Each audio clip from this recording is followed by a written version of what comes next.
आपको याद है 26/11 का वो काला दिन जब मुंबई की सड़कें खून से लाल हो गई थी।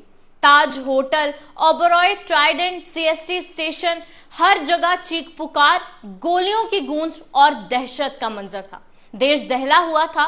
लेकिन क्या आपको पता है कि उस वक्त कांग्रेस की सरकार क्या कर रही थी? शायद आज के यूथ को ये पता नहीं होगा, तो आज के इतिहास के पंचनामा में यही जानेंगे। इसलिए सुनिए ध्यान से। उस वक्त देश के गृह मंत्री थे शिवराज पाटिल, और साहब आतंकियों की गोलियों के बीच क्या कर रहे थे? कपड़े बदल रहे थे। जी हाँ, खबरों के मुताबिक पाटिल साहब ने हमलों के दौरान 3 बार कपड़े बदले। कभी सफेद सूट, फिर डार्क सूट, फिर दोबारा सफेद सूट, क्योंकि कैमरे के सामने सही लुक में आना जरूरी था।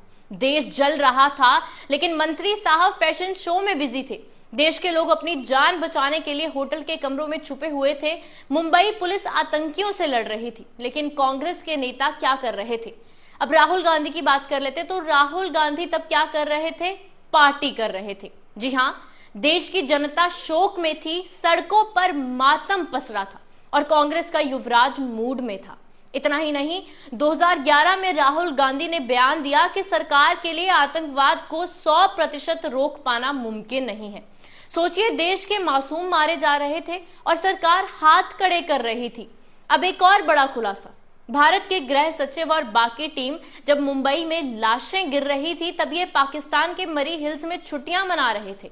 और यही नहीं, कांग्रेस के राष्ट्रीय सुरक्षा सलाहकार एमके नारायणन ने खुद माना कि हमले से पहले खुफिया चेतावनियां भी मिली थी, लेकिन उन पर कोई ठोस कार्यवाही नहीं की गई। 150 से ज्यादा भारतीय मारे गए, लेकिन कांग्रेस सरकार पाकिस्तान पर एक गोली तक नहीं चला सकी। ना कोई सर्जिकल स्ट्राइक, ना कोई जवाबी कार्यवाही। देश जवाब मांग रहा था, लेकिन सरकार चुप थी। अब आप सोचिए, अगर 2024 में कांग्रेस की सरकार बन गई होती तो क्या होता? क्या हम फिर 26/11 जैसे हमलों में यूं ही मारे जाते? क्या हमारे नेता फिर कपड़े बदलते रहते और युवराज पार्टी करते रहते? क्या फिर पाकिस्तान को खामोशी का इनाम मिलता? 26/11 सिर्फ एक आतंकी हमला नहीं था, वो कांग्रेस की नाकामी की सबसे काली रात थी। और आज जब हम देश की सुरक्षा और सम्मान की बात करते हैं, तो ये याद रखना जरूरी है कि कभी किसी गलती से फिर वही दौर ना लौट आए। देश को कमजोर नेताओं की नहीं, मजबूत इरादों की जरूरत है।